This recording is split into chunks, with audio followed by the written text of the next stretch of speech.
The Hughes estate, a symbol of wealth and tradition, holds secrets deep enough to unravel everything. When Emma Hughes uncovers her late grandmother Florence's hidden journal, she discovers betrayal that runs deeper than she ever imagined. Facing deceit from those closest to her and powerful adversaries determined to silence the truth, Emma must decide how far she's willing to go to honor Florence's legacy and protect her family. Will she find the strength to fight for justice when everything is on the line? If you love stories of mystery, courage, and resilience like this video, subscribe to our channel and hit the notification bell so you won't miss the next chapter. Leave a comment below. What would you do if a family's secret threatened everything you knew? Now, let's step into the heart of the Hughes family's fight for truth. The day of Florence Hughes' funeral dawned with the heavy stillness that precedes a storm. The sky was a muted gray, the sun hidden behind layers of dense, low-hanging clouds. Emma Hughes stood at the entrance to the old stone church, the building's towering spires stretching toward the sky like an ancient sentinel. Around her, black-clad figures milled about, speaking in hushed tones, their faces marked by the solemn expressions reserved for such occasions. Emma's eyes swept over the crowd, recognizing familiar faces from her childhood, friends of the family, business associates, and distant relatives who had traveled from across the country to pay their respects. Their murmurs reached her ears, mingling with the soft rustle of leaves from the line of elm trees that bordered the church grounds. Richard Hughes, Emma's father, stood stiffly beside her, his fingers clutching a framed photograph of Florence. His normally robust frame seemed diminished, his shoulders stooped under the weight of grief. The photograph captured a rare moment of joy, a summer afternoon when Florence's laughter had been as vibrant as the sun overhead. Today, that warmth was a distant memory, replaced by the chill that seeped into Emma's bones. "Emma," a voice said softly. She turned to see James Whitman, the family's loyal butler. His face, lined with age and concern, held a sympathy that words could not convey. He nodded once, a gesture of quiet support, before stepping back into the shadows of the church entrance. Beside Richard stood Veronica Blake, Emma's stepmother. Clad in an elegant black dress that hugged her slender frame, Veronica radiated poise and control. Her auburn hair was pulled into a sleek chignon, not a strand out of place. To an outsider, she looked every bit the grieving widow, though Florence had been her mother-in-law, not her mother. But Emma saw the slight tension around Veronica's eyes, the way her fingers clenched the pearl-handled clutch she carried. It wasn't grief, it was something else. The air grew colder, a sharp breeze slicing through the gathered mourners. Emma shivered and stepped closer to her father, seeking a semblance of warmth. Richard glanced down at her, his blue eyes clouded with sorrow. "Are you ready?" he asked, his voice strained. Emma swallowed the lump in her throat and nodded. They walked into the church together, their footsteps echoing on the stone floor as the congregation fell silent. The interior of the church was dimly lit, the stained-glass windows casting fractured colors across the polished pews. The air smelled faintly of incense, mingling with the floral scent of the arrangements that surrounded Florence's casket. Emma's gaze was drawn to the casket, its dark mahogany wood polished to a mirror-like finish. It seemed almost too perfect, too serene to hold the body of the woman who had been the heart of their family. As the priest began the service, his voice droning on about life, death, and the promise of eternity, Emma's mind wandered. She remembered sitting at her grandmother's knee, listening to stories of Florence's youth, tales of bravery and love, told with a sparkle in her eyes and a cup of chamomile tea in her hands. But those stories had stopped when Emma's mother died, and Florence's smile had become a rare and precious thing. "Emma, are you all right?" The question, barely a whisper, came from Richard. Emma glanced at him and managed a nod. But the truth was, she felt as if the walls were closing in on her, the grief and guilt coiling around her chest like a vice. Across the aisle, Veronica's gaze met Emma's, cold and assessing. Emma looked away, focusing on the stained-glass depiction of an angel above the altar. Its expression was one of sorrow, wings poised as if ready to take flight. After the service, the mourners filed out, offering murmured condolences to Richard and polite nods to Emma. She stood at her father's side, accepting each hug and handshake with practiced numbness. Veronica moved through the crowd with a smile that was a shade too practiced, a tilt of her head that seemed more suited to a cocktail party than a funeral. When the church was finally empty, save for the immediate family, Emma lingered by the casket. James approached, his footsteps light despite his age. "Miss Emma," he said, his voice a low murmur. "There's something you should see. It's in the library." Emma frowned, glancing at her father, who was lost in thought, staring at Florence's photograph. "Now," she asked. James nodded solemnly. "It's about your grandmother." With a final glance at the casket, Emma followed James through the side entrance of the church, the scent of lilies fading as they stepped outside. The walk to the estate was silent, the crunch of gravel underfoot the only sound. Emma's mind raced, questions tangling with the grief that still clung to her like a shadow. The library was one of her favorite rooms in the estate, lined with books that smelled of leather and dust, and punctuated by the ticking of an antique clock. James led her to Florence's writing desk, its surface worn smooth by years of use. He opened a drawer, revealing a small leather-bound journal. "Your grandmother kept this hidden," James said, handing the journal to Emma. "She said it contained truths that might one day save the family." Emma's fingers closed around the journal, the worn leather warm under her touch. She opened it, eyes scanning the first page, where Florence's familiar handwriting stretched across the paper in elegant, looping script. "To Emma, when you need it most." A shiver raced down Emma's spine. The room seemed to grow colder, the ticking of the clock louder, as if counting down to something she couldn't yet see. The sky outside the library window darkened as the evening settled over the estate. Emma sat at Florence's old desk, the journal open before her. She ran her fingers over the delicate script, trying to decipher the urgency behind the words. The first few entries were innocuous, detailing weather patterns, family gatherings, and the names of flowers that bloomed in Florence's cherished garden. But as Emma flipped further, the tone changed. "There are those who would use the Hughes name for their gain. I must be vigilant. Richard is blinded by grief, but Emma, she is different. She will see." Emma's brow furrowed. Her grandmother's suspicions hadn't been idle musings, they were warnings, carefully veiled to protect her secrets. A knock at the door made her jump, and the journal slipped from her fingers. "Emma?" Richard's voice was soft, but it carried the weight of exhaustion. He stepped into the room, his eyes red-rimmed. He noticed the journal on the floor and stooped to pick it up, pausing when he recognized the handwriting. His face tightened, and he handed it back without a word. "Dad, Emma started, but Richard raised a hand. "Not tonight," he said, his voice cracking. "I don't have the strength." He turned and walked out, leaving the door ajar. Emma stared after him, guilt gnawing at her. She had never seen her father so diminished. The grief that bound them was like a tether, but there were other forces at play now, forces that Florence had feared and tried to warn them about. The journal felt heavier than before as Emma placed it back on the desk. The ticking of the grandfather clock seemed louder, each second an accusation. The next morning, light spilled through the tall windows of the dining room, illuminating the polished wood table where Emma and Richard sat in silence. Veronica was absent, which was both a relief and a cause for concern. James entered, placing a pot of tea on the table and meeting Emma's eyes with a knowing look. "Your stepmother had an early appointment in town," James said, as if reading her mind. The corners of his mouth twitched, barely noticeable. "She left before dawn." Emma nodded absently, stirring her tea. Richard's gaze was fixed on the view beyond the window, where the garden Florence had so loved stood shrouded in mist. "Dad, I think we need to talk about grandmother," Emma said, breaking the silence. Richard's shoulders tensed.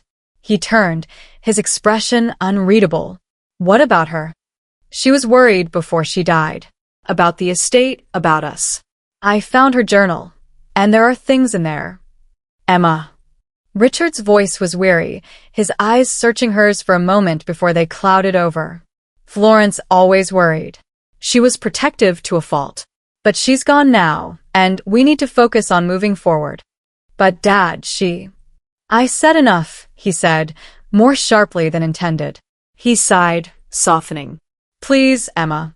Not now.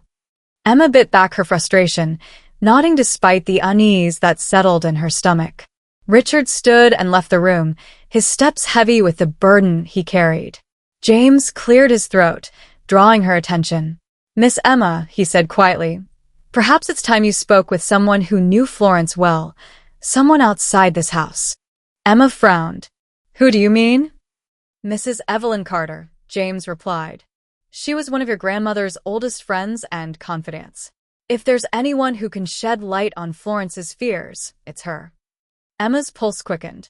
Mrs. Carter had been a frequent guest at the estate when Emma was a child, always arriving with a tin of lemon biscuits and stories that made Florence's eyes dance with laughter. But as Emma grew older, the visits had become less frequent, until they stopped altogether. Where does she live now? Emma asked. James's smile was faint but reassuring. Just outside of town. I can take you. The drive to Mrs. Carter's cottage was short, but felt longer as anticipation twisted in Emma's chest.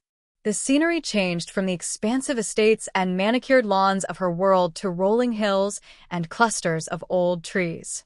James's steady hand on the wheel and his occasional glances in the rearview mirror kept her nerves in check.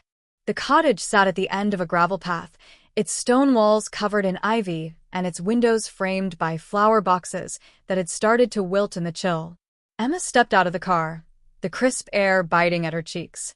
Mrs. Carter answered the door almost immediately, as if she had been expecting them.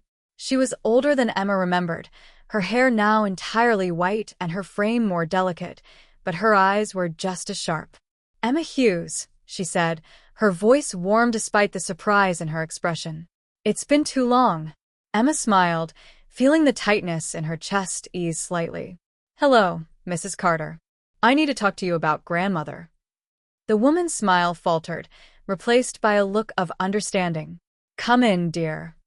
The interior of the cottage was cozy, filled with the scent of cinnamon and the crackling warmth of a fireplace. Mrs. Carter led them to the sitting room, gesturing for Emma to sit in an armchair with a floral pattern that had seen better days. James remained near the door, a silent sentinel. What is it you wish to know? Mrs. Carter asked, settling into her own chair and folding her hands in her lap. Emma hesitated, unsure of how to begin. Before she died, grandmother wrote about being worried. She hinted at something, someone threatening the estate. I don't understand what she meant, but I need to. Mrs. Carter's eyes darkened, and she took a deep breath. Your grandmother was a remarkable woman, Emma. She had an instinct for knowing when things were amiss, and she was rarely wrong. But she also knew that not everyone could be trusted. After your mother passed, Florence became convinced that certain forces were at work, taking advantage of Richard's grief and the estate's wealth. Emma's heart pounded. Do you know who she suspected? Mrs. Carter glanced at James, then back at Emma. Your stepmother was one of them. A cold chill swept through the room, dousing the warmth of the fire. Emma's fingers tightened on the armrest, the questions in her mind suddenly too many to count. Veronica's practiced smiles, her measured kindnesses, it all felt different now, seen through the lens of Florence's warnings. What do I do? Emma whispered, the weight of her grandmother's legacy pressing on her like never before. Mrs. Carter's eyes softened. You do what Florence would have done. You seek the truth, even when it's hidden in shadows. The ride back to the Hughes estate was steeped in silence. Emma sat in the back seat, staring out at the passing landscape as James navigated the narrow, winding roads. Mrs. Carter's words echoed in her mind, wrapping around her like a vine tightening with each repetition. You do what Florence would have done. The estate appeared through the thin mist, its stone walls and arched windows exuding an air of old-world grandeur that felt almost suffocating now. Emma's heart quickened as the car crunched to a stop on the gravel driveway. She stepped out, the cool wind biting at her exposed skin. Miss Emma, be cautious, James said, his voice low as they reached the main entrance. His eyes met hers, a silent warning that sent another shiver down her spine. She nodded and entered the house. The grand foyer was bathed in the pale light of late afternoon, the silence within almost unnerving. Emma's mind raced with plans and counterplans as she crossed the marble floor toward the library. The answers were here, buried in Florence's journal and hidden among the estate's endless records. Once inside, she closed the door and turned the key in the lock. The library's familiar scent of old books and aged wood wrapped around her as she sat at Florence's desk. She opened the journal to where she'd left off, finding a passage that seemed to resonate with the urgency thrumming in her veins. I have seen the charm that masks cruelty. It is not always the enemy that stands at the gate. Sometimes it is the one who smiles from the drawing room. Emma's fingers tightened around the edges of the journal. The words seemed to crystallize everything she'd begun to suspect. Veronica's presence at the estate had always felt like a well-rehearsed performance, each smile calculated, each gesture perfectly timed. The soft creak of a floorboard outside the library door snapped her out of her thoughts. She shut the journal and slipped it into the top drawer, her pulse pounding. The door handle rattled slightly, then stopped. Emma held her breath, waiting for the footsteps to retreat down the hall. After a moment, the silence returned, but it felt different, heavier, charged. Emma exhaled slowly, releasing the tension in her shoulders. She needed to be more careful. If Veronica was indeed hiding something, Emma was sure she wouldn't hesitate to protect her secrets at any cost. The next morning, Veronica appeared at breakfast, her expression as poised as ever. Richard was absent, likely tending to estate matters, leaving just the two of them. Veronica poured herself a cup of tea and looked at Emma with an appraising eye. "I've arranged for a small gathering this weekend," Veronica said, her tone light but edged with something Emma couldn't place. "It's important for us to maintain appearances." Emma forced a smile. Of course. The gathering was typical of Veronica, lavish, with little regard for the undercurrents of tension that had recently swept through the estate. Guests from influential families were invited, their presence a nod to the Hughes family's enduring legacy. But Emma couldn't shake the feeling that the event was more than just a social occasion. It felt strategic, as if Veronica were weaving a web of control tighter around them. "I expect you to mingle," Veronica added, lifting her cup with a delicate hand. "Your grandmother always knew the importance of connections." Emma's stomach turned at the mention of Florence. "I'll do my best." Veronica's eyes narrowed, the briefest flicker of suspicion crossing her features before she hid it behind a smile. "Good girl." The days leading up to the gathering were a whirlwind of preparation. Servants moved through the halls, polishing silver, arranging flowers, and ensuring that every corner of the estate gleamed. Emma kept herself busy with these tasks, using the noise and activity as cover to explore parts of the house that might hold more answers. One afternoon, as she dusted the edges of a forgotten credenza in the East Wing, she discovered a loose panel. Her breath caught as she pried it open, revealing a slim envelope tucked inside. Inside the envelope was a handwritten note in Florence's unmistakable script. "If something happens, trust James. He has always been loyal." Emma stared at the note, her heart hammering. Florence had known. She had anticipated that things might go awry, and she had trusted James above anyone else. Emma's resolve solidified. She needed to tell him about the note. That evening, she found James in the servants' quarters, going over the final guest list for the gathering. He looked up as she entered, his eyes questioning. "I found this," Emma said, handing him the note. James read it, his expression unreadable at first, but then softening with a rare glimpse of emotion. "Your grandmother was wise," he said quietly. "And she was right. We must tread carefully, but you can count on me, Miss Emma." Emma felt a surge of gratitude. She wasn't alone in this, and that knowledge steadied her in a way nothing else could. The evening of the gathering arrived, and the estate was transformed into a glittering scene of opulence. Chandeliers bathed the grand hall in a golden glow, and the hum of conversation filled the air as guests arrived, their laughter and chatter a thin veneer over the tension Emma felt beneath her skin. Emma mingled as instructed, nodding and exchanging pleasantries with guests whose names she barely remembered. Veronica moved through the crowd like a queen, her smile charming, her laughter carefully modulated. Emma's eyes followed her stepmother's every move, noting the way she leaned in to speak with Thomas Ellis, a member of the estate's board who had always seemed a little too invested in the Hughes family's affairs. A soft tap on her arm made her turn. Mrs. Delaney, an older woman who had been a close friend of Florence's, stood before her. "Emma, dear, you're looking more and more like your grandmother every day," she said, her eyes crinkling with a wistful smile. "Thank you, Mrs. Delaney," Emma replied, forcing a smile. "I miss her more than ever." The older woman's expression grew serious. Florence had a way of seeing through people, even when they wore their best masks. "Be careful, dear." Emma's heart skipped a beat. "What do you mean?" Before Mrs. Delaney could answer, Veronica's voice rang out across the hall. "Emma, darling, come and meet Mr. Calloway. He's been asking about you." Emma's throat tightened, but she nodded to Mrs. Delaney before moving toward Veronica. She felt eyes on her as she walked, the weight of suspicion following her like a shadow. Mr. Calloway was a banker with salt and pepper hair and a polished smile. He extended a hand as Emma approached, his eyes glinting with interest. "Miss Hughes, it's a pleasure." Emma shook his hand, her mind only half on the conversation. Veronica stood nearby, her gaze flitting between them as if she were measuring Emma's reactions. The room seemed to hum with an unseen tension, the voices blending into an indistinct murmur as Emma struggled to maintain her composure. "Your grandmother spoke highly of you," Mr. Calloway said, his voice carrying a hint of amusement. "She always said you had a mind for solving puzzles." Emma's smile was tight. "She taught me well." Veronica's eyes narrowed, a flicker of something hard and cold crossing her face. "Emma's interests lie in literature, not business, Mr. Calloway. But we appreciate your kind words." Emma bristled, but bit her tongue. Now was not the time to challenge Veronica, not with so many eyes watching.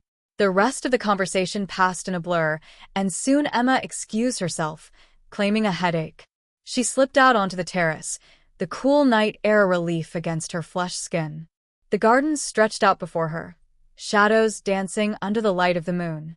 The distant sound of laughter from the party seemed almost surreal, a reminder that the world around her was continuing, blissfully unaware of the battle she was waging. A movement in the darkness caught her eye. A figure stood at the edge of the garden, partially obscured by the hedge. Emma's breath caught in her throat. It was James, and he was gesturing for her to come closer. She descended the stone steps, her pulse racing. "What is it?" she whispered when she reached him. "Something's wrong," James said, his eyes darting back toward the house. "I saw Veronica slip a note to Ellis. They're planning something." Emma's blood ran cold. "We need to find out what it is." James nodded, his expression grave. "But we must be careful. One wrong move, and it could all come crashing down." Emma's heart hammered in her chest as she listened to James's urgent warning. The crisp air around them seemed to sharpen every sound, the rustle of leaves, the distant laughter from the hall, and the whisper of her own breaths. She nodded slowly, feeling the weight of the night pressing down on her. "Where did you see them?" Emma asked, her voice barely louder than the wind. James's eyes, shadowed by the moonlight, looked back toward the glowing windows of the house. "In the study." Ellis left the gathering briefly, and Veronica followed. It wasn't long before she slipped something into his hand. A chill ran through Emma, not from the cold but from the realization that the gathering was more than just a social event. It was a stage, and Veronica was playing her role with precision. "We need to get into the study," Emma said. The resolve in her voice surprised even her, but there was no room for doubt. If Florence had trusted her to uncover the truth, she couldn't falter now.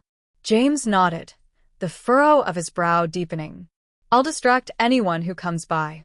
You'll only have a few minutes." With a shared look of determination, Emma turned back to the house, careful to move through the shadows cast by the trees.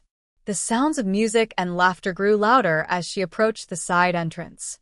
She glanced over her shoulder to see James moving toward the main gathering, where he struck up a conversation with one of the guests, drawing attention away from her. The hallway leading to the study was empty, the golden glow of wall sconces casting warm light on the wood-paneled walls. Emma reached the heavy oak door and tried the handle. It gave way with a soft click, and she slipped inside, closing the door behind her. The study was as it always was, orderly and imposing, with floor-to-ceiling bookshelves and a wide desk that had once belonged to her grandfather. The scent of leather and faint cigar smoke lingered in the air, a reminder of late nights spent by Richard reviewing estate documents. But tonight, the room felt different, tense, as though it held its breath. Emma moved to the desk, her eyes scanning for anything out of place. Papers were stacked neatly, and a half-empty glass of scotch sat by the edge. She opened the top drawer, finding nothing but pens and ledgers. "Come on.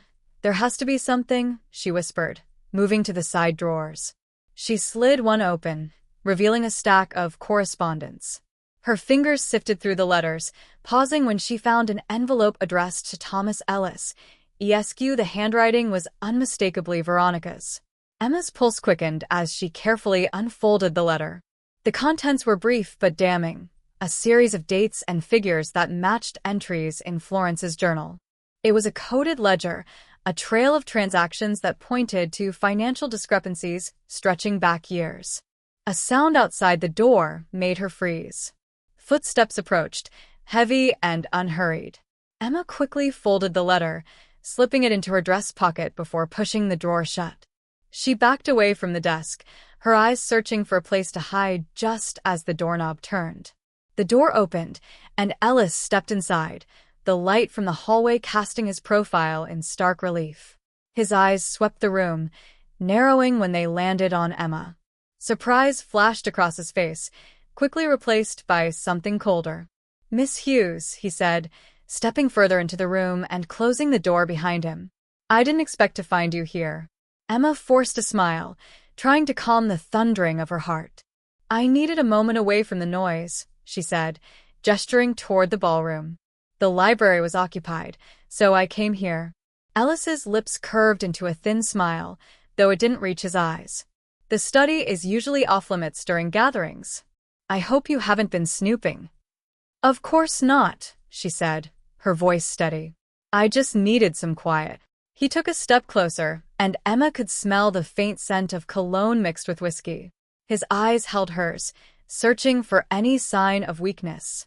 "Good," he said after a long moment. "It's important to maintain trust within these walls." Emma swallowed the bitter retort that rose in her throat. "I should get back to the party," she said, moving toward the door. Ellis didn't stop her, but his eyes followed her every move. "Yes, wouldn't want anyone to miss you." As she stepped into the hallway, Emma's legs felt like lead, but she kept her composure until she rounded the corner and slipped into an alcove. Her hand found the letter in her pocket, and she took a steadying breath. The coded figures burned in her mind, a trail that might finally lead to answers. Emma retreated to her room under the pretense of retiring early. The noise from the gathering floated up the staircase, muffled but persistent. She locked her door and pulled the letter from her pocket, spreading it out on her desk alongside Florence's journal. The figures in the letter aligned with several entries Florence had made. Emma's eyes darted between the documents, connecting the dots that pointed to a deeper scheme. Veronica and Ellis weren't just managing the estate, they were manipulating it for their own gain. A knock at her door made her jump. She quickly folded the papers and pushed them under her pillow before opening the door to find James standing in the hallway. "It's done," he said. "The guests are leaving. Did you find anything?" Emma nodded, her eyes wide. "Veronica and Ellis have been funneling estate funds for years. I have the proof." James's face darkened. "Then we must be careful. This knowledge is dangerous, and they won't hesitate to protect their secrets." Emma nodded, her fear tempered by resolve. "We have to tell my father. He deserves to know." James hesitated. "Let me speak to him first. If we approach this too directly, it could backfire." Emma's heart sank, but she knew James was right. Richard was already fragile, and a sudden confrontation could shatter him. "Okay, but we can't wait too long." James's expression softened. "We won't. The next day dawned gray and cold, the sky heavy with clouds that threatened rain. Emma spent the morning avoiding Veronica, who seemed preoccupied with phone calls and whispered conversations in the hallway. Ellis had left early, his departure marked by a brief, tense exchange with Veronica at the front door. James approached Emma in the library, his expression grim. "I spoke with your father. He's agreed to look at the documents, but he needs time to process everything." Emma's shoulders slumped with relief. "Thank you, James. But we must be on guard," James added, lowering his voice. "Veronica suspects something. I overheard her arranging a private meeting with Ellis tonight." Emma's heart sped up. "Where?" "At his office in town. If we're to get more evidence, that's where we need to be." Emma's pulse quickened at the thought of sneaking into town, but the stakes were too high to hesitate. "Then we'll go." James nodded, his eyes reflecting both pride and worry. "Meet me at the side entrance after dark. We'll take the back road to avoid suspicion." As the sun dipped below the horizon, casting long, dark shadows across the estate, Emma donned a simple cloak and tucked Florence's journal and the incriminating letter inside. The house was quiet, the staff having retired for the night, and the only light came from the flickering of a single candle in the hallway. James was waiting for her by the side entrance, a lantern in hand and a satchel slung over his shoulder. "Ready?" he asked, his voice steady but low. Emma nodded, her mouth dry. They slipped out into the cold night, the crunch of gravel beneath their feet the only sound as they made their way down the hidden path that led to town. The journey was shrouded in tension, the night air filled with the distant calls of night birds and the rustle of leaves. By the time they reached Ellis's office, the moon was high, casting a silver sheen on the cobblestones. James checked the street for signs of life before nodding to Emma. "Stay close," he whispered as they approached the side door. He produced a key from his pocket and fitted into the lock. The soft click as it turned was louder than Emma expected, echoing in the stillness. They slipped inside, the room dimly lit by the moonlight filtering through the windows. The office was neat, with a large desk dominating the center of the room. James moved to the desk and began searching the drawers, his movements efficient and quiet. Emma's eyes scanned the shelves, her fingers brushing over ledgers and folders until she found one marked with a familiar crest, the Hughes family seal. She pulled it out, her breath catching as she flipped through pages that outlined transactions matching the dates in Florence's journal and the letter she'd found. "James, look at this," she whispered, holding up the folder. He glanced at it, eyes widening. "Take it," he said. "We need to get out of here before." The sound of a key turning in the lock made them both freezes. The front door opened, and footsteps echoed in the corridor. Emma's heart thudded painfully as she and James exchanged a look. There was no time to escape. The footsteps grew louder, each one reverberating through the dimly lit office, as if amplified by Emma's pounding heartbeat. She clutched the folder against her chest, her breath shallow. James gestured to a large wooden wardrobe tucked into the corner of the room. Without a word, Emma slipped inside, barely fitting among the spare coats and the scent of aged cedar.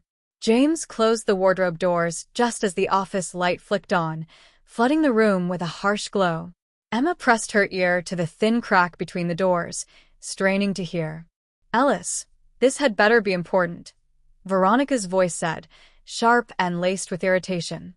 "It is," Ellis replied. His tone was tight, tinged with barely suppressed anxiety. Emma could picture him pacing, running a hand through his graying hair. "We have a problem, Veronica. The Hughes girl, she's been asking questions, poking around where she doesn't belong." There was a pause, then the sound of fabric rustling as Veronica moved. "Emma? She's harmless, just a grieving child clinging to memories of her grandmother." "No," Ellis countered, his voice rising slightly. "It's more than that. She's been talking to people, Mrs. Carter for one. And James is watching over her like a hawk." Emma's pulse quickened. They knew more than she'd thought. "You worry too much," Veronica said dismissively. "Emma won't find anything that can't be explained away. And if she does, we'll handle it." The last words came out cold and final, sending a chill down Emma's spine. "Handle it?" Ellis's voice wavered. We can't afford to leave loose ends, Veronica. If Richard finds out— Richard, Veronica interrupted, is a fool who has spent too long in mourning. He doesn't see what's right in front of him. I've kept control this long, and I won't let anyone jeopardize that. Not Emma, not James, and certainly not Richard. A heavy silence fell, broken only by the ticking of the clock on Ellis's desk. Emma felt sweat bead on her brow as she struggled to breathe quietly. The truth she had only begun to suspect was now glaringly clear. Veronica was not just protecting herself, she was orchestrating everything. We need to be proactive, Ellis said after a pause. I'll start tonight. The fewer complications, the better. Emma's fingers tightened around the folder. She couldn't wait any longer. They needed to get out of there before the conversation turned to action. She heard James shift outside the wardrobe, subtly drawing attention to himself. Veronica, you should go. We can't risk being seen here together, Ellis said, his voice quieter now, closer to the door. Veronica scoffed. Fine. But keep me informed. The door clicked shut as Veronica left, her heels echoing down the hall. Ellis remained for a moment longer, muttering under his breath before turning off the light and following her. The silence that followed was suffocating, but Emma waited until she was sure the building was empty before pushing open the wardrobe doors. James stood by the desk, eyes scanning the room to ensure it was safe. He exhaled in relief when he saw Emma, his shoulders relaxing. We need to go now, he whispered. Emma nodded, clutching the folder as they slipped out the side door and into the night. The cold air felt like a shock against her skin, clearing the fog of fear from her mind. They hurried down the back streets, sticking to the shadows until they reached the edge of town. James, Emma said, breaking the silence as they reached the path leading to the estate. They know we're onto them. We have to show my father tonight. James nodded grimly. Agreed. This ends now. Back at the estate, the halls were silent, most of the staff having retired for the night. Emma and James moved quickly toward the study where Richard often spent his evenings. The glow of a single lamp spilled into the corridor, casting long, thin shadows that seemed to stretch and shift as they approached. Richard looked up when they entered, a crease forming on his brow at the sight of Emma's flushed face and James's grim expression. Emma? What's going on? He asked, setting down a book. Emma stepped forward and placed the folder on the desk. Dad, there's something you need to see. It's about grandmother, Veronica, and Ellis. Richard's eyes darkened as he opened the folder, scanning the pages. The silence grew heavier with each passing second, the only sound the crackle of the fire in the hearth. His hand trembled as he reached the letter in Veronica's handwriting. Is this true? He whispered, looking up at Emma, disbelief and betrayal warring in his gaze. Emma nodded, her throat tight. Grandmother knew. She tried to protect the estate, to protect us. But Veronica and Ellis have been using you, taking advantage of your grief. Richard's eyes welled with unshed tears, and he closed the folder with a sharp snap.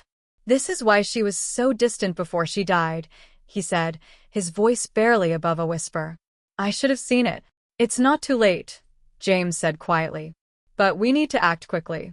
Ellis is planning something, and Veronica won't wait for us to make the first move. A knock at the door made them all flinch. Richard's gaze shifted to James, who nodded and moved to open it. Veronica stood in the doorway, her expression one of practiced concern. Richard, is everything all right? She asked, her eyes darting from Emma to the folder on the desk. Richard's expression hardened, and he stood, stepping between Veronica and the desk.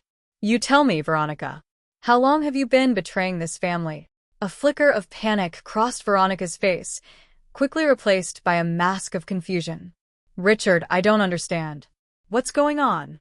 Emma felt her anger surge, breaking through her fear. Don't lie, Veronica. We know everything. Veronica's eyes narrowed, and the air between them grew charged. Emma, you don't know what you're talking about. You're just a child playing detective. Richard raised a hand to silence them both. Enough, he said, his voice shaking but resolute. We'll sort this out, but not with accusations. Tomorrow, we meet with the board. This ends here.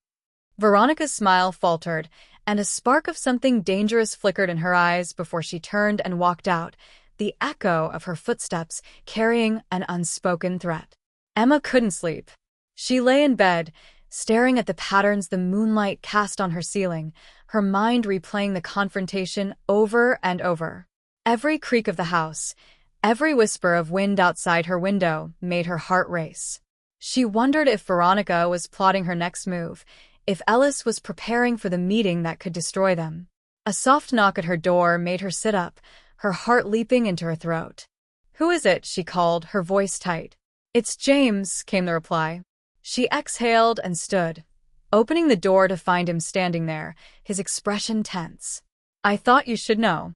Veronica left the estate a few minutes ago." Emma's brow furrowed.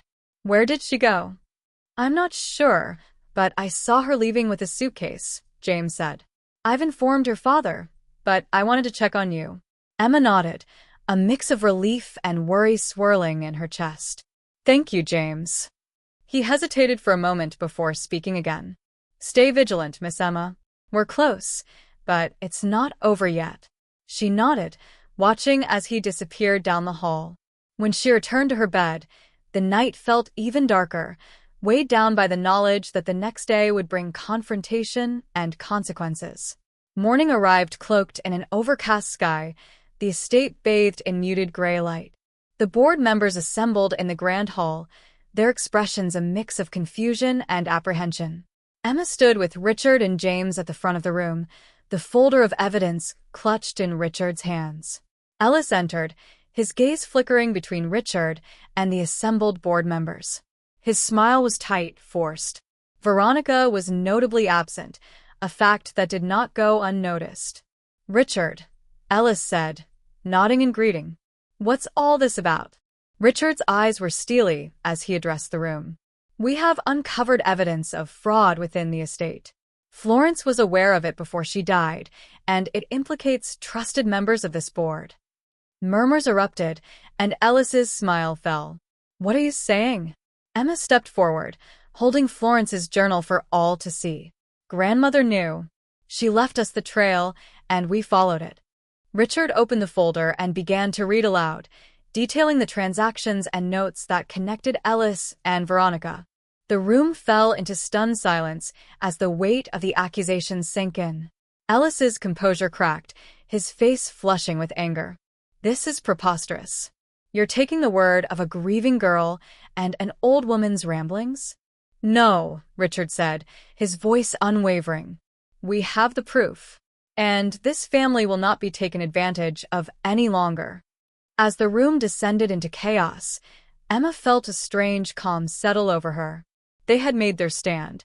Whatever came next, they would face it together. The uproar in the grand hall reverberated through the estate like an earthquake.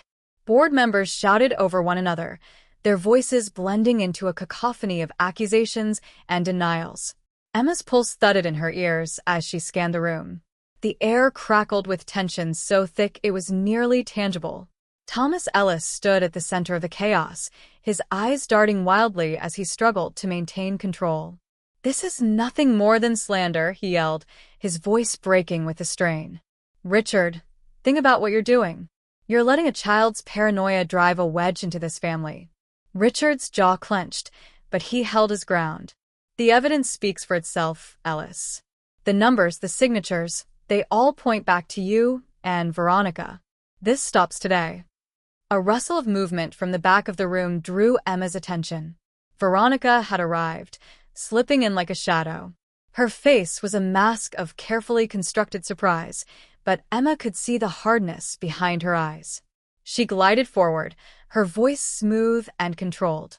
"Richard," Veronica said, her tone a blend of concern and incredulity. "What's happening here? These accusations, surely there must be a misunderstanding." Richard's eyes met hers, a mixture of pain and fury reflected in them. "Don't play innocent, Veronica. We know everything. The coded transactions, the siphoned funds, it all traces back to you and Ellis." The room fell silent as Veronica's expression shifted, the mask slipping just enough to reveal the steely determination beneath. For the first time, Emma saw her stepmother's composure falter. "I see," Veronica said slowly, turning to the board members with a practiced sigh. "It seems there's been a terrible confusion, one that could tarnish our family's reputation. But rest assured, we can clear this up. Privately."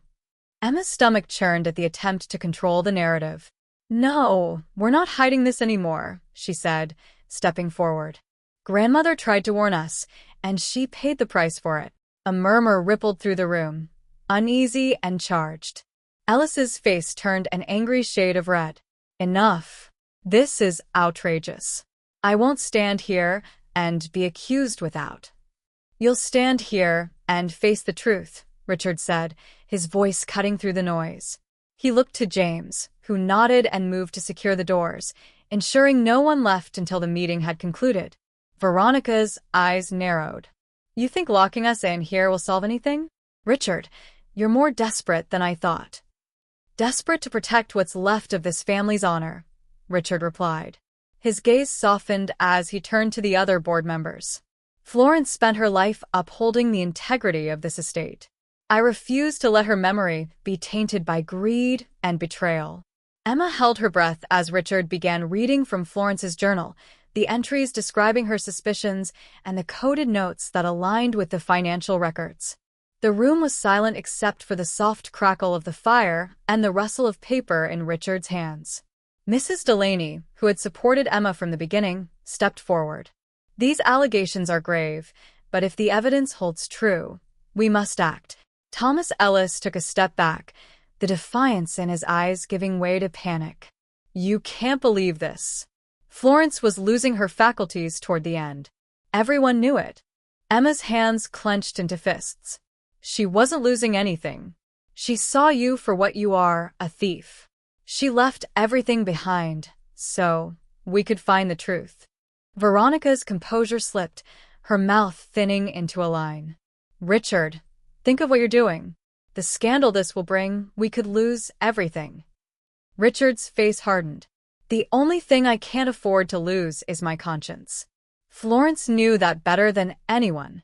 The board members exchanged glances, the weight of Richard's words sinking in. Mrs. Delaney nodded, the decision clear in her eyes. "Then we vote. An immediate suspension of Ellis and a thorough investigation into the estate's finances." A murmur of agreement rose, punctuated by nods and the scraping of chairs as members settled into their roles as decision-makers. Ellis's face paled, and he took a stumbling step backward. Veronica's eyes flashed, a momentary crack in her mask that revealed the anger roiling beneath. "I won't be part of this farce," Ellis spat, moving toward the door. But James blocked his path, his stance solid and unyielding. "You're not going anywhere," James said, his voice low and firm. Veronica's eyes narrowed, her voice dropping to a dangerous whisper. "You'll regret this, Richard. You don't know what you're starting." Emma's chest tightened as the tension in the room thickened. But before anyone could react further, a sudden commotion erupted in the hallway outside. The muffled voices of the estate staff filtered through the heavy doors, rising in alarm. James glanced at Richard, then moved to open the doors. The gathered crowd in the hall parted to reveal one of the younger maids, her face pale and eyes wide with fear. "Sir, there's someone at the gate. The authorities have arrived." The room fell into stunned silence. The reality of what they were facing settled like a lead weight in Emma's stomach. Veronica's eyes darted to Ellis, who looked equally stricken. Richard took a deep breath and turned to the board. "Then let's not delay. The investigation begins now." Ellis slumped into a chair, the defiance drained from him. Veronica stood rigid, her jaw set, eyes blazing with anger. Emma felt a mixture of relief and dread. They had exposed the truth, but the battle was far from over. The authorities were ushered into the hall, their presence adding a new layer of gravity to the situation. Richard handed over the folder and Florence's journal, his eyes never leaving Veronica's face. Emma watched as the lead investigator scanned the documents, his brow furrowing as he flipped through the pages. "This is substantial," he said finally, looking up at the room full of board members, staff, and family. "We will need to conduct a full review. For now, Thomas Ellis and Veronica Blake are to remain at the estate while we gather further evidence. A collective exhale swept through the room, the tension breaking but leaving behind a chill of uncertainty. Veronica's lips curled into a smile that sent a shiver down Emma's spine. It was a smile that said, "This isn't over." The hours that followed were a blur. The investigators combed through the estate, interviewing board members and staff, gathering testimony that corroborated the documents Richard and Emma had presented. Emma sat in her room, staring at the garden that had been Florence's sanctuary, her mind racing with thoughts of what would come next. A soft knock at the door startled her. James stepped in, his face lined with exhaustion but a glimmer of pride in his eyes. "The investigators have confirmed enough to move forward. Ellis and Veronica are under watch and more evidence is being collected." Emma's shoulders sagged in relief. "We did it," she said, her voice a whisper. James nodded, but his expression turned somber. "This is just the beginning. The estate will face scrutiny, and there will be consequences." Emma swallowed, the weight of that truth settling over her. But even amid the fear and uncertainty, she felt a flicker of something new, hope. "We'll face it," she said, meeting James's gaze. Together. The estate seemed quieter than ever in the days following the board meeting. The grand halls that had once echoed with laughter and footsteps now felt hollow, as if the very walls held their breath. Emma walked through them slowly, taking in the shifting air of unease and the whispers that fluttered behind closed doors. The staff, once lively and confident, now moved with cautious steps, casting furtive glances as they passed. Richard had retreated into the study, the door closed more often than not. Emma could hear the murmur of his voice on the other side, interrupted by long silences. He was speaking with lawyers, estate advisors, anyone who could guide them through the storm that was now threatening to dismantle the Hughes name. Emma found herself seeking solace in the library, a place that still carried the warmth of Florence's presence. She sat in the old leather chair by the window, Florence's journal balanced on her knees. The afternoon sun cast stripes of light across the pages, illuminating words that had become a lifeline. Strength in truth, even when it shatters. "Miss Emma?" James's voice broke the silence, drawing her gaze from the journal. He stood in the doorway, his expression lined with fatigue. "Your father would like to see you." Emma closed the journal gently and stood, her legs feeling heavier with each step as she followed James down the hallway. They stopped outside the study, and James gave her a nod of quiet encouragement before stepping back. Emma opened the door to find Richard at his desk, surrounded by documents and half-empty glasses of water. He looked up as she entered, and for a moment, the exhaustion on his face made him look years older. "Emma," he said, his voice hoarse. "Come in." She sat across from him, noting the tremble in his hands as he set down a pen. The silence between them was thick, filled with all the words neither had the strength to say. "Do you regret it?" Emma finally asked, her voice breaking the spell. Richard's eyes met hers, a deep sadness reflected in them. "No," he said slowly. "But I wish I had seen it sooner. I wish Florence hadn't borne this alone." Emma swallowed the lump in her throat. "She trusted you, Dad. She trusted us to find the truth, even if it took time." He nodded, the tension in his shoulders loosening slightly. "The investigators will continue their work, but it's clear that our reputation will suffer. There will be whispers, judgments. Are you ready for that?" Emma thought about the years ahead, the hard path they would have to walk to rebuild trust. But as she looked at her father, broken but determined, she felt a spark of courage.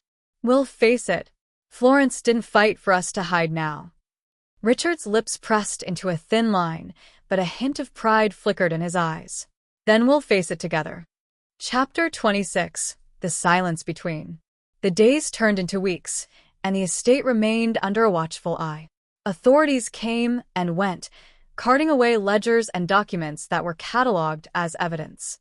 Emma's mornings began with long walks in the garden, where the first signs of spring were starting to push through the cold, hard soil. It was a subtle reminder that life, however fragile, moved forward. Veronica and Ellis were confined to their quarters while the investigation proceeded. Emma occasionally glimpsed Veronica from a distance, her face pale but eyes alert, still calculating. The once vibrant figure that commanded attention at gatherings now moved like a specter through the halls.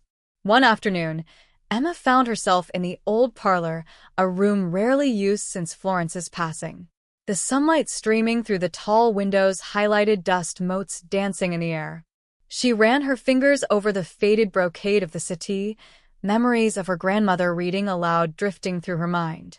"Miss Emma," came a familiar voice. Mrs. Delaney stood in the doorway, her coat draped over her arm. She had come to visit Richard, but Emma suspected her presence was as much for moral support as it was for estate business. "Mrs. Delaney," Emma said, managing a small smile. "Thank you for coming." The older woman nodded, her eyes filled with a mixture of sympathy and respect. "You've been brave, dear. Your grandmother would be proud." Emma's throat tightened. Sometimes I wonder if she knew how much it would cost. "Florence always knew," Mrs. Delaney said, sitting beside Emma. "But she also knew that protecting what was right was worth any price." The words settled deep in Emma's heart, both a comfort and a burden.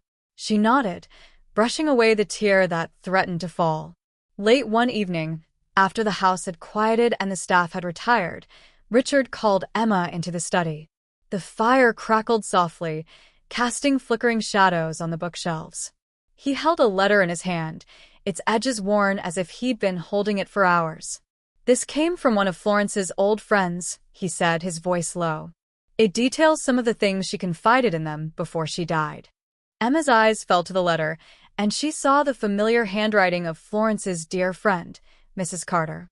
The words spoke of Florence's suspicions, the fear she had that someone close was manipulating Richard and undermining the estate. "She tried to tell me," Richard continued, his voice shaking. "But I was too deep in my grief to see it.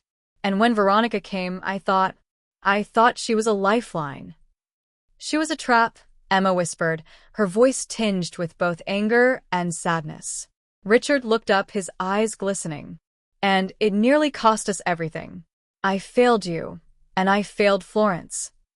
"No," Emma said firmly, stepping forward. "We were all deceived, but we found the truth. And now we can make it right." Richard's shoulders relaxed, the weight of guilt lifting just slightly. "I'll spend the rest of my life making up for it." Emma placed her hand over his. "We'll do it together." As the investigation moved forward, news of the Hughes estate's scandal spread through the town and beyond. The whispers that Emma had feared now became real, following her like a shadow whenever she ventured into town. Some old acquaintances offered sympathetic smiles, while others turned away, their faces tight with judgment. James accompanied her on errands, his presence a shield against the murmurs. One day, as they passed the general store, a group of women stopped their conversation and glanced at Emma, their whispers trailing after her. "She's the one of them said, not bothering to lower her voice. Emma's cheeks flushed, but she held her head high. It was James who stepped closer, his eyes narrowing. "It's easy to judge from the outside," he said, his voice level but pointed. The women exchanged glances, their gossip silenced for the moment.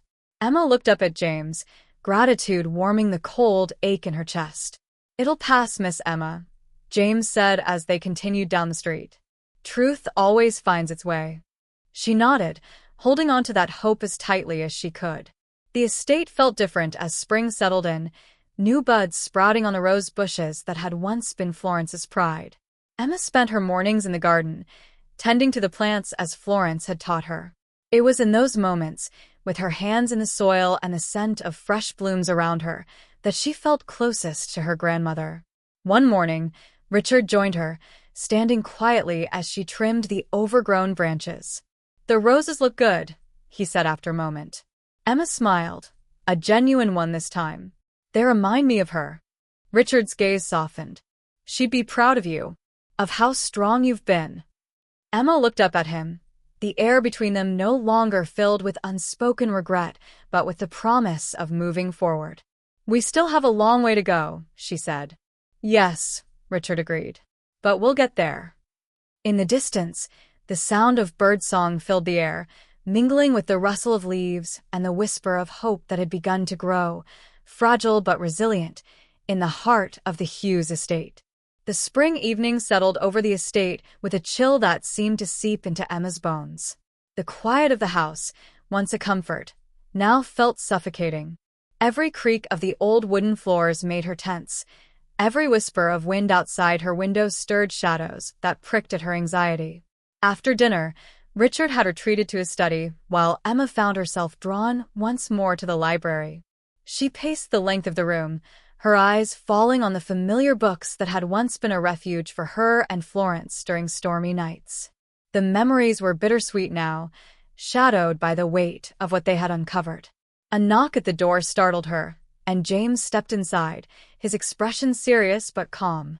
"Miss Emma, I thought you might want to know. The authorities have made further progress. Ellis is now considered a central figure in the investigation." Emma's breath caught in her throat. "What does that mean for Veronica?" James's eyes darkened. "They're closing in on her as well. The evidence points to her orchestrating much of it, but she's maintaining her innocence." Emma nodded, the news both a relief and a new source of dread. "Thank you for telling me, James." He hesitated at the door, his hand resting on the brass handle. "Stay vigilant, Miss Emma. I don't trust that she'll go down without a fight." Emma nodded, the weight of his words settling heavily in her chest. When he left, she turned to the window, staring out into the dark garden below. The roses that Florence had loved were now illuminated by moonlight, their pale blooms swaying gently in the breeze.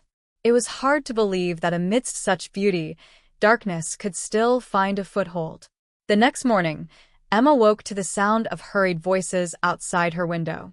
She peered through the curtains to see a cluster of staff talking in hushed tones, their eyes darting nervously toward the entrance of the estate where a police car was parked. Emma's heart raced as she dressed quickly, her fingers fumbling with the buttons of her dress. When she reached the front hall, Richard was already speaking to an officer, his face a mixture of worry and resolve. Emma approached slowly, catching snippets of the conversation. "Cooperation has been noted, Mr. Hughes," the officer said. "But we may need to extend our search." Richard's jaw tightened, but he nodded. "Do what you need to.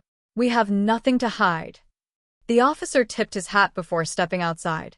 Richard's eyes met Emma's, softening as he gestured for her to join him in the study. Once inside, he closed the door and sat heavily in his chair. "They're ramping up their investigation," he said, running a hand over his face. "It won't be long before formal charges are filed against Ellis. Veronica, she's being watched." Emma sat across from him, her hands folded tightly in her lap.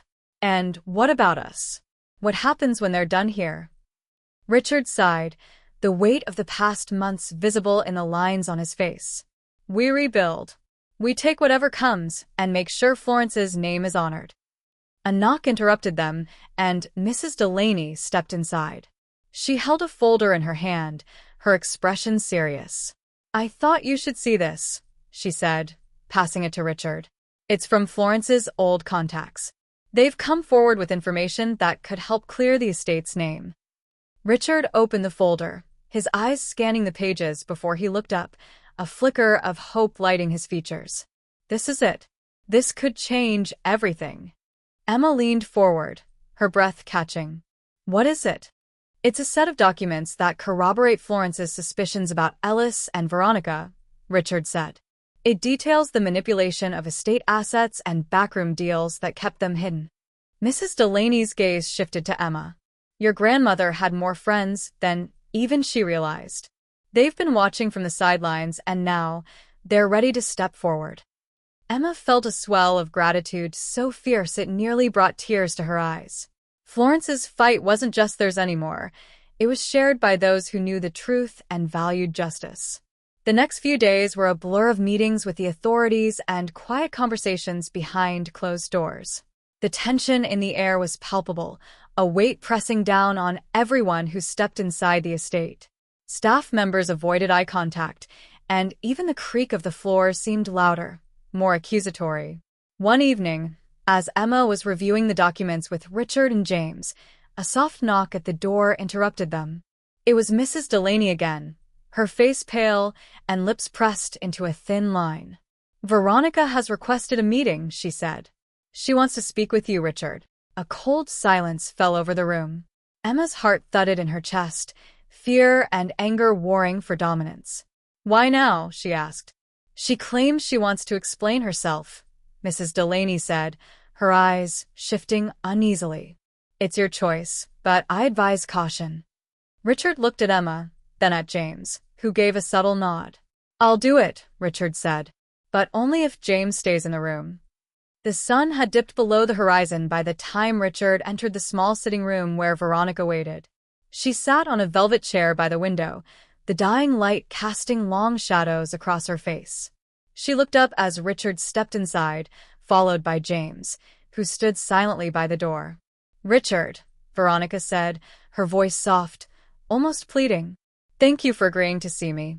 He crossed his arms, the weariness in his eyes replaced by a steely resolve. "Say what you need to say, Veronica." She sighed, looking down at her hands, fingers twisting in her lap. "I didn't intend for things to go this far. It was just supposed to be a way to secure our future. Yours, mine, Emma's." "Ellis," he pushed for more, and I couldn't stop it. Richard's jaw clenched. "Don't pretend this was about us. This was about power and control." Veronica's eyes flashed with anger, then softened into something like regret. "You're right," she said after a pause. "It was about control, but it was never just mine. I wanted a life where I didn't have to fight for scraps, where we were secure." Richard shook his head. "And look at what it's cost us." Silence filled the room, broken only by the ticking of the mantel clock. Veronica's gaze dropped to her lap. "What happens now?" she asked, her voice barely above a whisper. "That's for the authorities to decide," Richard said, his voice heavy. "But this ends tonight." Veronica stood, her shoulders sagging with the weight of defeat. She walked past Richard without meeting his eyes, pausing only when she reached the door. She turned to James, who met her gaze evenly. "I hope you're ready for what's coming," she said, the last spark of defiance flickering out as she stepped into the hallway. As the morning light crept over the horizon, painting the sky with shades of pale gold and blue, Emma stood on the balcony, overlooking the garden. The estate was quiet, almost peaceful, as if holding its breath in anticipation of what the day would bring. A knock at her door made her turn. Richard entered, the lines of worry on his face softened by a trace of relief. "They've taken Veronica into custody," he said. "Ellis is next." Emma exhaled, the tension finally beginning to uncoil in her chest. "It's over," she whispered. Richard stepped beside her, gazing out at the garden where the roses swayed gently in the morning breeze. "Not yet," he said, placing a hand on her shoulder. "But we're close." Emma nodded, the warmth of the sun on her face a reminder that the darkness was fading. They had faced the storm, and while there would still be whispers and trials ahead, the estate had a chance to reclaim what it had lost: honor, trust, and the legacy Florence had fought so hard to protect. The days after Veronica's arrest passed in a blur. The estate, once a symbol of untouchable wealth and status, was now under constant scrutiny. Reporters gathered at the wrought iron gates, their cameras clicking and flashes illuminating the ivy-covered stone walls like errant bursts of lightning. Inside, Emma moved with newfound determination. There was no denying that life as she knew it had changed forever, but there was a glimmer of hope that pushed her forward. Richard worked tirelessly alongside the investigators, providing all the information necessary to cleanse the Hughes name of any association with Ellis and Veronica's schemes. The documents from Florence's friends proved invaluable, tying together loose threads and revealing how far-reaching the manipulation had been. One afternoon, as Emma sifted through a stack of correspondence in the library, James appeared in the doorway. His presence, steady as ever, was a comfort. "Miss Emma, the lead investigator has requested your presence," he said, his voice calm. "They've found something you should see." Emma's heart skipped a beat as she set the letters aside. Did they say what it was? James shook his head, but his eyes held a spark of something between worry and anticipation. Best to hear it from them. Emma followed James down the long corridor, the polished wood floors creaking softly beneath their feet. They passed the parlor where her grandmother used to read, and the grand staircase that led to Florence's room, now forever silent. When they reached the drawing room, two investigators stood by the fireplace, their faces serious. "Miss Hughes," the older one said, extending a folder. "We've found additional ledgers hidden within a false bottom in one of the estate safes. These documents contain more than financial records. They detail meetings and communications that paint a clearer picture of the influence Veronica and Ellis wielded." Emma's fingers trembled as she accepted the folder. The pages were filled with meticulous notes that went beyond simple greed. There were lists of transactions involving powerful names outside the estate, people who had no business meddling in Hughes' affairs. Some of the entries were marked with Florence's initials, followed by short notations. "Aware, spoke out, warning issued." These entries suggest that Florence knew about more than just estate corruption, the investigator continued. She was uncovering an entire network. Richard, who had entered moments before, read over Emma's shoulder. His face paled as the gravity of the information settled in. "This means we're not just dealing with personal betrayal. This is larger than we thought."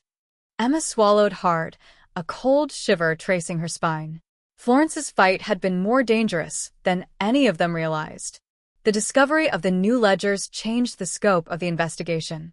Authorities expanded their inquiry to include powerful individuals who had done business with Ellis and Veronica.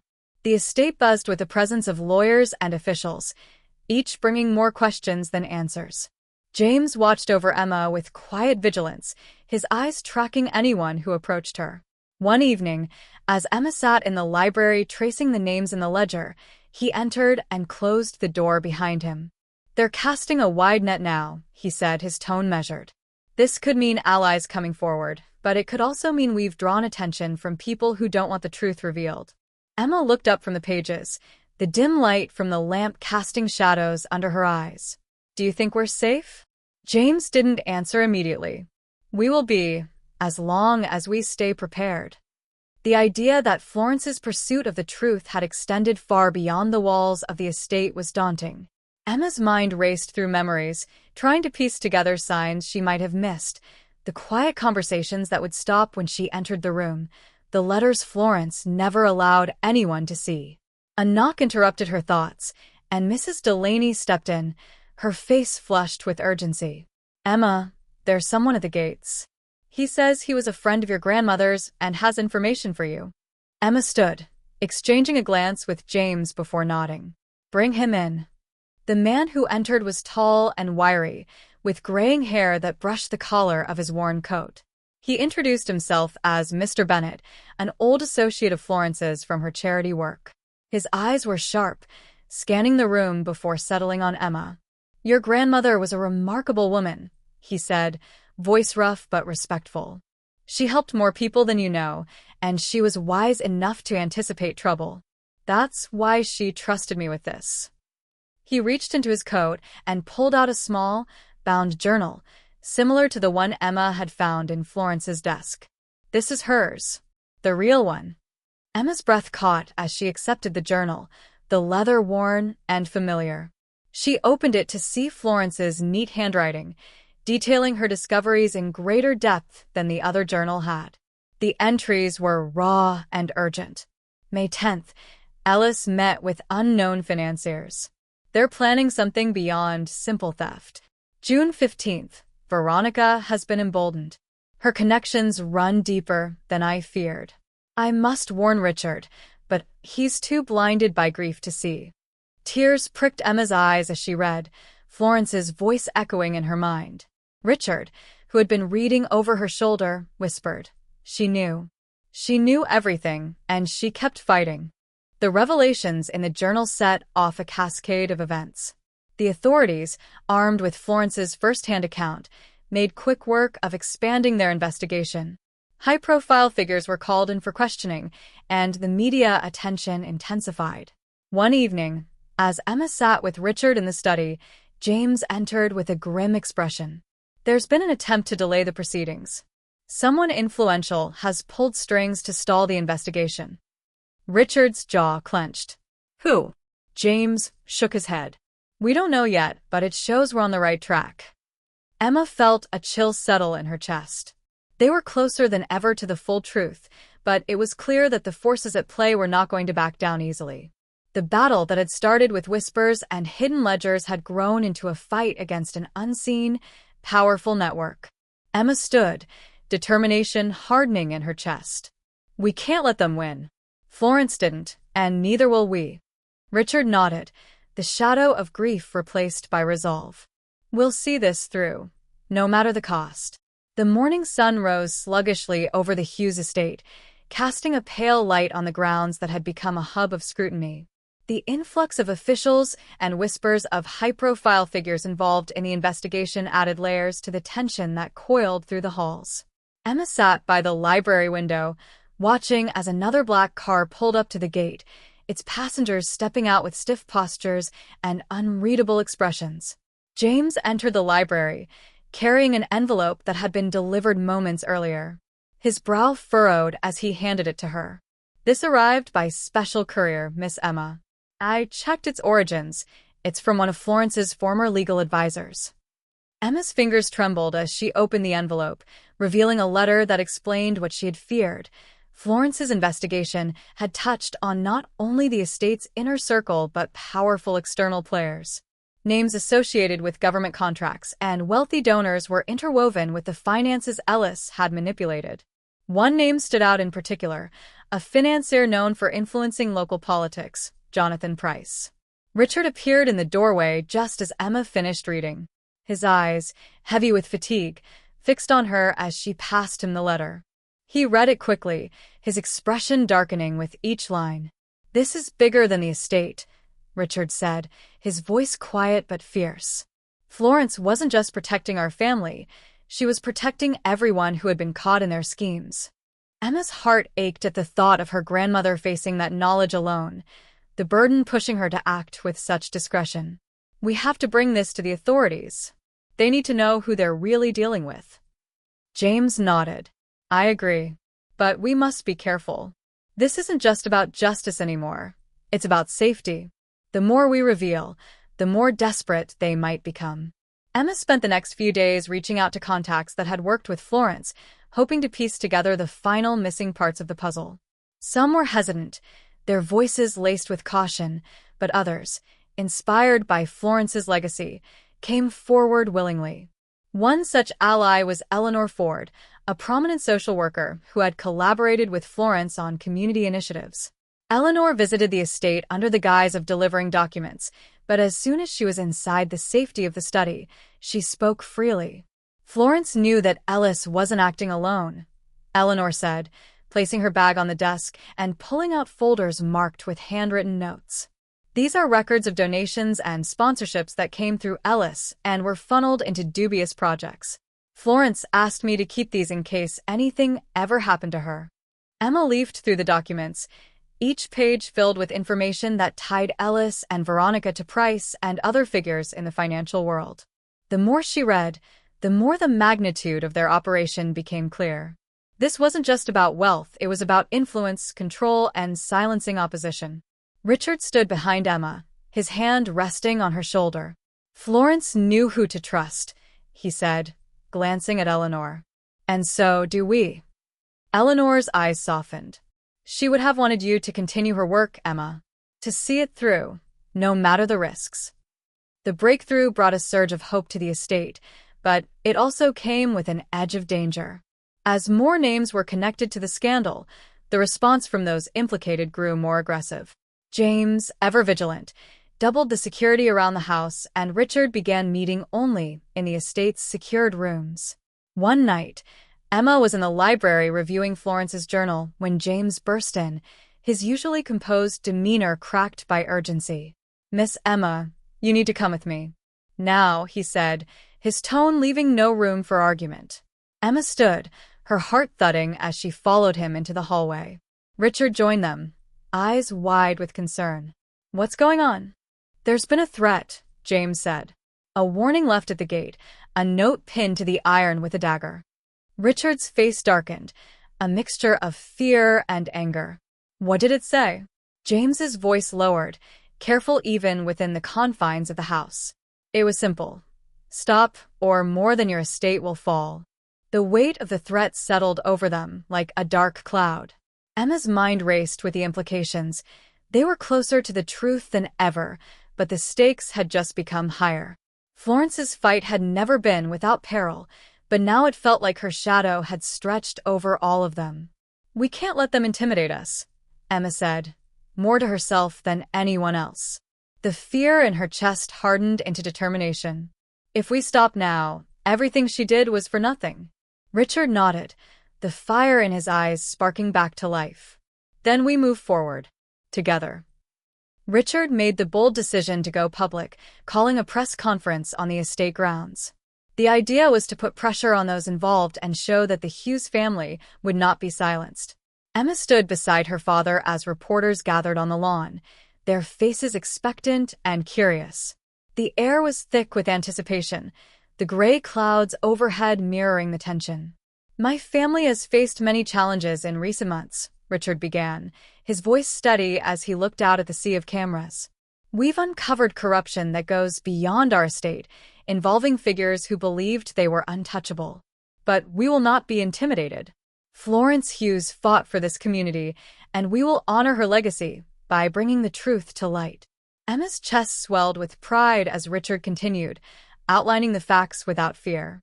The reporters scribbled notes, their murmurs a backdrop to the steady voice of a man who had found his strength. After the conference, as the reporters dispersed, a man in an expensive suit approached Emma and Richard. His presence radiated authority, and Emma recognized him as Jonathan Price from the documents. "I hope you know what you're doing," Price said, his tone as sharp as the threat he delivered. "You're playing a dangerous game." Richard's jaw tightened, and Emma stepped forward, meeting Price's gaze with unwavering resolve. "We're not playing, Mr. Price. We're protecting what's right." For a moment, Price's mask slipped, revealing the cold calculation beneath. But he said nothing more, simply nodded curtly and walked away, leaving behind a silence heavy with the promise of future conflict. The estate buzzed with a palpable energy in the days following the press conference. The atmosphere, once stifled by secrecy and whispers, was now alive with the sense of a final push. Emma felt the change in the air as she walked through the halls. It was as if the entire house, steeped in its history, was holding its breath. Richard had become more active than Emma had ever seen him, consulting with lawyers, estate advisors, and community allies who had come forward in support. James's vigilance intensified, his eyes scanning every guest and every shadow for threats. Emma, driven by the need to finish what Florence had started, immersed herself in the work, reviewing documents and contacting allies who could further solidify their case. One afternoon, James approached Emma in the library. His expression was serious, the deep lines of his face more pronounced. "There's been movement among Price's associates," he said. "They're holding a private gathering tonight. I've arranged for someone to get us close enough to see what we're dealing with." Emma's heart thudded in her chest. "Are you sure it's safe?" "No," James admitted. "But if we're going to push this forward, we need to know what's happening behind closed doors." Emma nodded, the weight of the decision pressing on her, but not deterring her. "Then let's do it." That night, Emma and James left the estate under the cover of darkness, taking an unmarked car into town. The streets were quiet, the usual bustle replaced by an eerie stillness. They arrived at a private club known for hosting powerful figures, its facade understated but the significance well known to those in political and financial circles. James parked the car a block away, and they approached on foot, blending into the sparse pedestrian traffic. A contact James had arranged, an old friend from his time in security, met them at a side entrance. "Stay quiet and don't linger," the man said, glancing nervously over his shoulder. He led them inside through a narrow hallway, dimly lit and lined with portraits of past patrons. The muffled sound of voices and laughter drifted toward them as they moved closer to the main room. Emma pressed herself against the wall, peering through a gap in the heavy curtains that shielded the room. There, under the glow of crystal chandeliers, she spotted Jonathan Price, his hand clasped around a glass of brandy, surrounded by a small group of familiar faces. The men leaned in as Price spoke, his voice low but commanding. "We need to ensure that the Hughes situation is contained," Price said. "If they go public with what they've found, it won't just be Ellis or Veronica who fall. It'll be all of us." Emma's breath caught in her throat. They were afraid, and that fear made them dangerous. She felt James's hand on her shoulder, a silent signal that they needed to move. Just as they turned to slip away, a voice called out, "Who's there?" Emma's heart stopped. James nudged her forward, urgency in his eyes.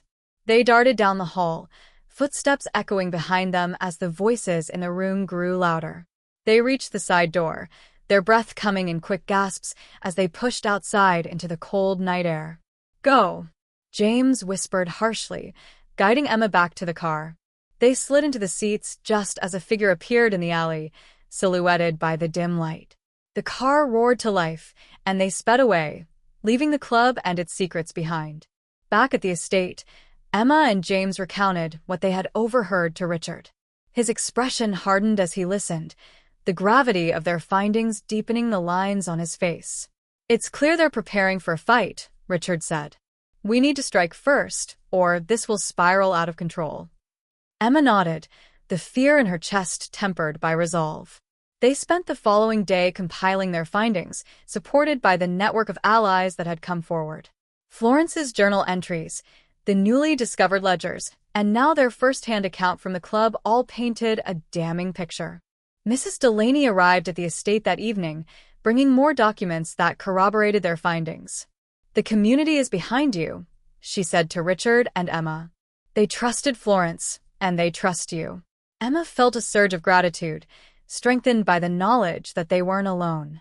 But even as they prepared to take their case to the authorities and the public, the shadow of what Price and his associates might do loomed over them. The next morning, Richard made a bold move. He called for another press conference, this time inviting influential figures from the community and members of the investigative team. The estate grounds were lined with journalists, their cameras poised and pens ready. The spring sun shone brightly, casting sharp shadows that felt fitting for the gravity of the moment. Emma stood beside Richard at the podium, James positioned just behind them with his sharp eyes scanning the crowd. Richard's voice, steady and full of conviction, carried across the lawn. "We stand here today not only to honor Florence Hughes, but to protect the truth she devoted her life to," Richard began. "The corruption we have uncovered is more widespread than we could have imagined, reaching into the highest echelons of finance and politics. But we will not be silenced." Murmurs rippled through the crowd, some journalists leaning forward, their faces a mixture of disbelief and intrigue. Emma felt her pulse quicken as Richard continued, outlining the findings in detail and naming Jonathan Price as a central figure. Before the shock could fully settle, a voice cut through the murmurs. "This is preposterous." Price stood at the edge of the crowd, flanked by two associates. His face was flushed with anger, but his eyes glimmered with the calculation of someone who knew he was cornered. Emma stepped forward, her voice clear and unwavering. "Florence warned us, and we didn't listen soon enough. But we hear her now, and we won't let you bury the truth." The tension crackled in the air like an electric current. For a moment, the entire gathering held its breath, waiting for what would come next. Price's gaze locked with Richard's, a silent battle playing out between them. Then, the lead investigator stepped forward, flanked by officers. "We'll take it from here," he said, nodding to Richard. The officers moved toward Price, who tensed but did not resist as they placed him in custody. The crowd erupted in a flurry of questions, the press jostling for quotes and interviews. Emma looked at Richard, relief mingling with the lingering tension in her body. They had done it. They had brought the fight into the light. The aftermath of the public reckoning was swift and chaotic. Investigations were widened, names and connections scrutinized with new intensity. The Hughes estate became a symbol of resilience and justice, but the weight of what had happened lingered. Emma spent her days overseeing the restoration of the estate's reputation and planning initiatives that honored Florence's vision. Richard worked tirelessly alongside her, the newfound unity, between them a beacon of hope. But not all scars healed easily. The whispers in the town persisted, and trust was slow to rebuild. One evening, as Emma walked through the garden, James joined her, his usually stoic expression softened by a rare smile. "You've done Florence proud," he said, his voice filled with the warmth of shared triumph. Emma looked out over the blooming roses, their petals catching the last light of the day. "We did it together." The future was still uncertain, filled with challenges they would face in the wake of the truth they had revealed. But for the first time, Emma felt the estate was more than a house of secrets. It was a home reclaimed, built on courage and the unyielding pursuit of justice. The exhilaration of seeing Price taken into custody was short-lived. Emma knew the battle was far from over. The next morning, the estate awoke to unsettling news. A series of articles had been published, attempting to discredit the Hughes family's claims. The headlines were bold and accusatory, casting doubt on Richard's integrity and painting Florence as a paranoid matriarch consumed by delusions. Emma felt her stomach twist as she read the smear pieces. The timing was deliberate, a calculated strike from those who still sought to shield themselves from the fallout. James stood by her side, his face hard as granite as he read over her shoulder. "They're trying to shift the narrative," James said, his voice low and steady. "They're desperate." Richard entered the room, his eyes shadowed with fatigue. He placed a reassuring hand on Emma's shoulder. "We knew this was coming," he said, "but we have the truth on our side. They can't change that." Emma nodded, the initial sting of anger giving way to steely determination. "We need to respond, and we need to do it fast." Emma and Richard moved quickly, rallying those who had shown support in the early days of the investigation. Mrs. Delaney and Eleanor Ford were among the first to arrive, their expressions resolute. Even Florence's old friends, who had once been hesitant to get involved, now came forward, determined to protect her legacy. Eleanor spoke first, her voice filled with conviction. "We need to put the truth out there again, in a way they can't ignore. Florence kept us strong. It's time we repay that by standing together." The group spent the day organizing a public statement, supported by additional documentation from Florence's journal and the new evidence uncovered by the investigation. Richard arranged for an exclusive interview with a trusted journalist known for balanced reporting. Emma prepared herself to speak openly, determined to ensure that their side of the story would not be overshadowed by fear or misinformation. The next evening, the estate hosted the journalist and a small camera crew in the drawing room. The setting was deliberate, surrounded by the portraits of past Hughes generations, a visual reminder of the family's long-standing role in the community. Emma sat next to Richard, a slight tremor in her hands that she hid by gripping the arm of her chair. The journalist, a sharp-eyed woman named Lydia Moore, glanced at her notes and nodded. "Are you ready?" she asked. Emma took a deep breath. "Yes." The interview began with Richard recounting the events leading up to Florence's discovery of the corruption, emphasizing her dedication to the truth and the risks she took to protect the estate. Lydia's questions were probing but fair, and when it was Emma's turn to speak, she felt the weight of expectation settle over her. "Florence Hughes was more than a grandmother to me," Emma said, her voice strong despite the emotion that tightened her throat. "She was a guardian of this estate and this community. What we've faced, the betrayal, the lies, has been hard to bear. But what's harder is knowing she fought alone for so long. We won't let her legacy be tainted by those who would rather bury the truth." The room was silent except for the soft hum of the camera.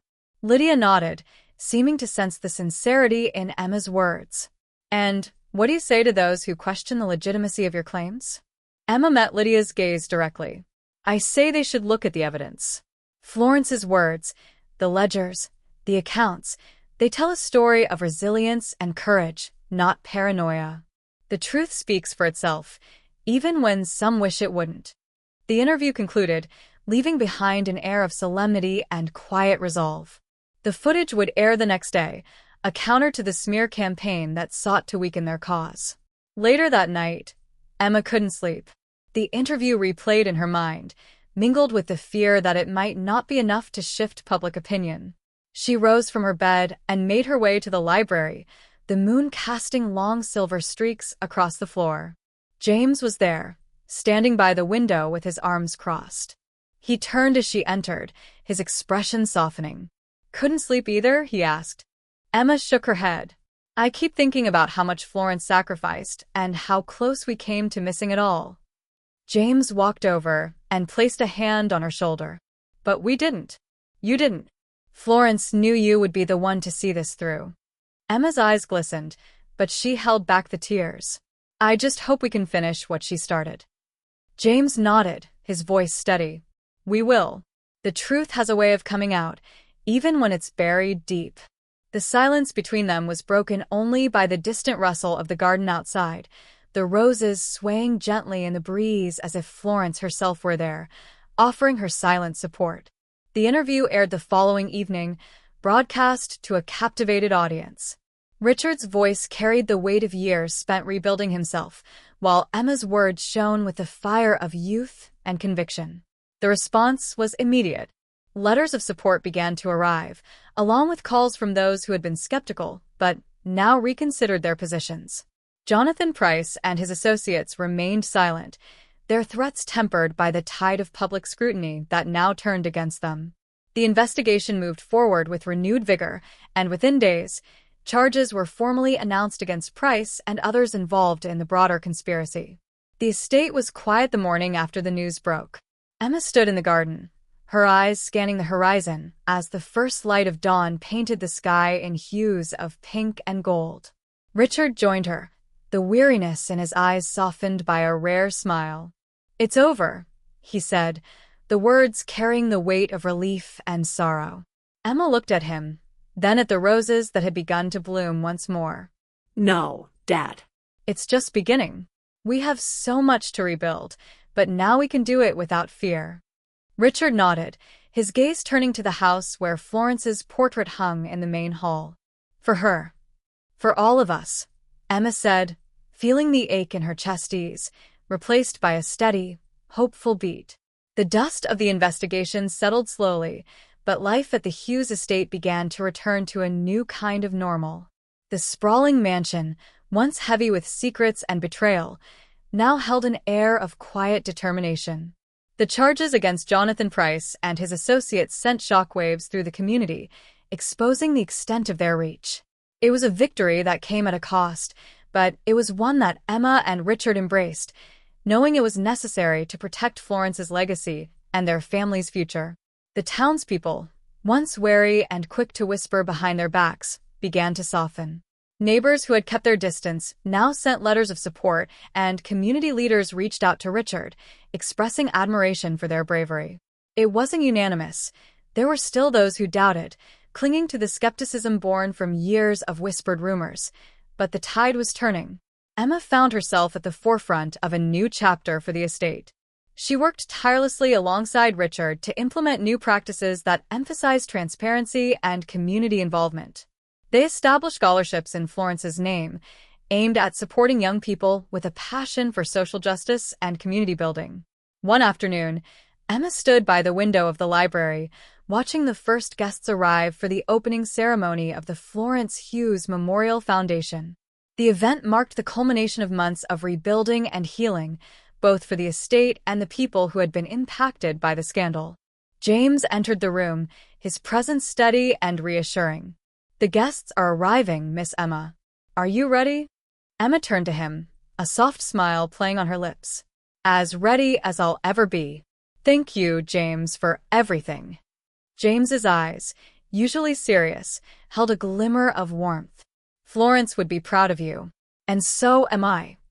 The ceremony took place in the garden that Florence had loved so dearly.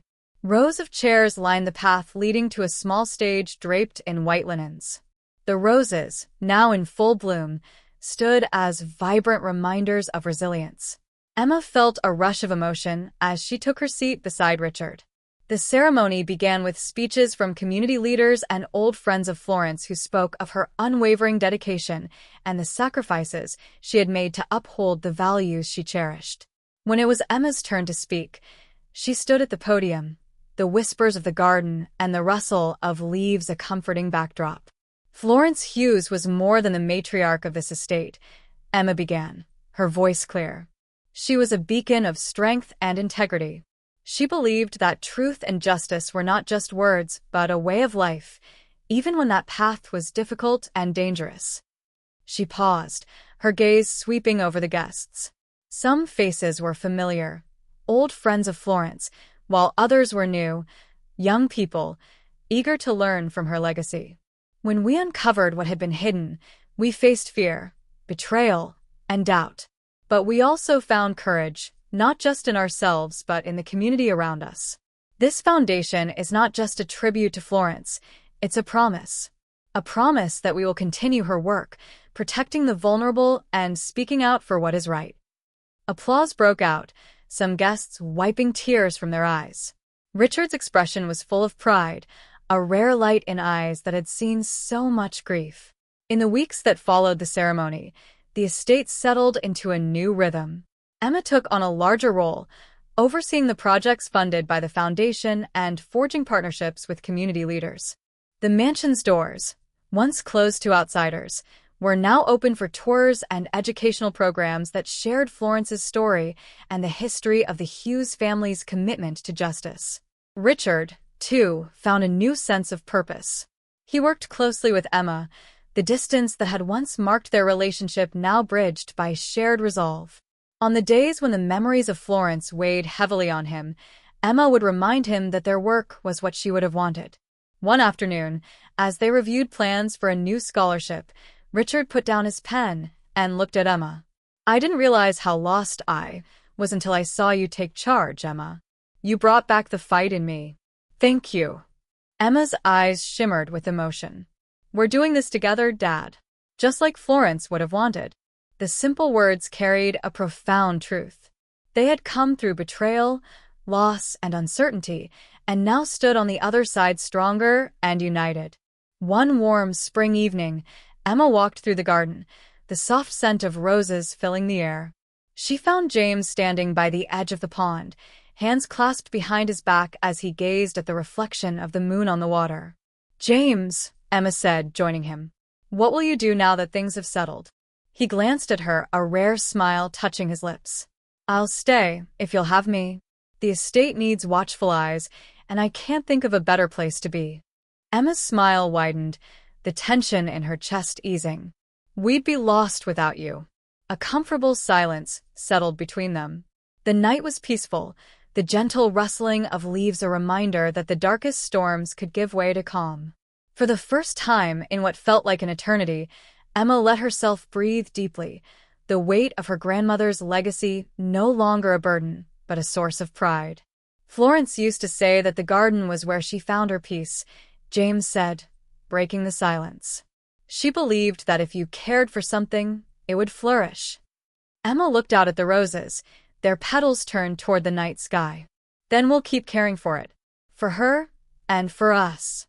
The morning sun spilled over the estate, casting golden light on the ivy-covered walls and the newly restored facade. Emma stood at her window, watching as the first visitors arrived for a tour. The estate, once marked by secrecy and betrayal, was now a symbol of resilience and truth. Richard joined her, holding 2 cups of tea. "It looks different now, doesn't it?" he said, handing her a cup. Emma nodded, taking a sip. "It feels different too. Lighter." They stood in silence, watching as the visitors explored the gardens, some pausing to admire the plaques dedicated to Florence's memory. The estate was alive again, not just with history, but with the promise of a future shaped by lessons learned and a commitment to justice. "We did it, Emma," Richard said, his voice filled with emotion. "We honored her." Emma reached for his hand, squeezing it gently. "We did, and we'll keep going. For her and for everyone who comes after." The sun climbed higher, bathing the estate in warmth. Emma felt a quiet certainty settle over her. The fight was never just for the past, it was for everything yet to come. And in that moment, she knew they were ready for it. The weeks that followed the opening ceremony of the Florence Hughes Memorial Foundation brought a wave of new opportunities for the estate. Letters from young activists, students, and community leaders poured in, each expressing their gratitude for the legacy that had been brought back to life and their desire to be part of the future the Hughes family was building. Emma read these letters at her desk in the library, moved by the stories of hope and resilience they shared. One in particular caught her attention. It was from a young woman named Sarah Nolan, who wrote about how Florence's story had inspired her to pursue a career in social justice. Sarah's words, filled with admiration and resolve, reminded Emma of the fire Florence had carried and passed down to her. Touched, Emma reached out to Sarah, inviting her to visit the estate. When she arrived a week later, Sarah was bright-eyed and brimming with energy. They spent the afternoon walking through the gardens and talking about plans for expanding the Foundation's programs to reach more communities. "I never thought I'd be standing here, surrounded by the stories I grew up hearing about," Sarah said, looking out over the roses. "Florence was a hero in my home. My mother would always tell me how she stood up for people, no matter the risk." Emma smiled, feeling a surge of pride.